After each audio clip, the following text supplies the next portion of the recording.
Magandang araw po sa ating lahat. Part 2 po ito ng aking vlog kahapon. Nandito po ako sa bahay ni Sheila Gatdula at ihahatid namin yung tulong niya para kay Grace. Ito po yung asawa niya at kapatid niya po ata itong isa. Hinatid nila dito para dalhin itong mga ibibigay nilang gamit para sa mga anak ni Grace at kay Grace. Maraming salamat sa inyo, Sheila Gatdula. Ayan, nagpatulong po ako kay Grace para madala sa bahay nila ang binigay ni Sheila na tulong. Maraming salamat, Sheila.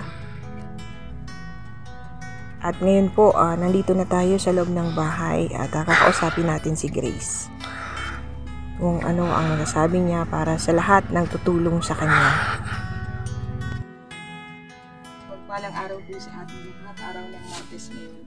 Nandito po ulit ako kay Grace. Grace ng West. Nandito tayo sa bahay ni Grace. Kasi po, merong unang nagpabigay ng ating tulong galing kay Sheila Gatdula. Ayan, salamat. Salamat sa tulong mo, Sheila. Ito po yung mga lumang gamit na hindi na ginagamit ni Sheila. Pinapabigay sa mga anak ni Grace. Ayan po, meron na at meron daw po siya hindi nagagamit sa kaldero. Maraming salamat sa iyo, Sheila Gatdula. At ito po yung mga ibang mga lumang damit sa sapatos na galing kay Sheila. Kapon po pala kay Ate Helen Laurel. Maraming salamat, Ate Helen, sa tulong dito sa mga bata. Ayan. Dito po ngayon si Grace. Yes. Kumusta, Grace? Pumasok po yung mga anak mo? Pumasok po.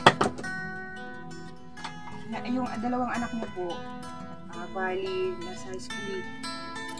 So, ito po yung pangatlo niyang anak kumakain. Anong ulam mo, be? Ay, ulam mo? Chicken? Sana all chicken. Egg lang. Ano, be? Egg yung ulam ni Bibi. Ito po yung kabuuan ng kanilang bahay. Kasi po talaga nila kailangan siguro kahoy. Ito po yung labas nila. Siguro po kapag umuulan, dito medyo pumapasok yung ng ulan, yung tubig. Kaya po, nananawagan ako ulit kung sino po sa inyo yung mga lumang kahoy na pwedeng bayanihan natin dito sa bahay ni Grace para matulungan natin syempre po yung mga anak ni Grace para maging maayos yung tutulungan nila. Maraming salamat po sa lahat na nag-PM kahapon sa unang part ng ating vlog para kay Grace. At sana po, madami pa susunod na tulong kahit kaunti pag inipon po natin yan, talagang matutulungan natin itong pamilya. Ayan, sa lahat po. Ayan, ikaw Grace, anong masasabi mo sa kanila kung sakali? Masasabi ko lang po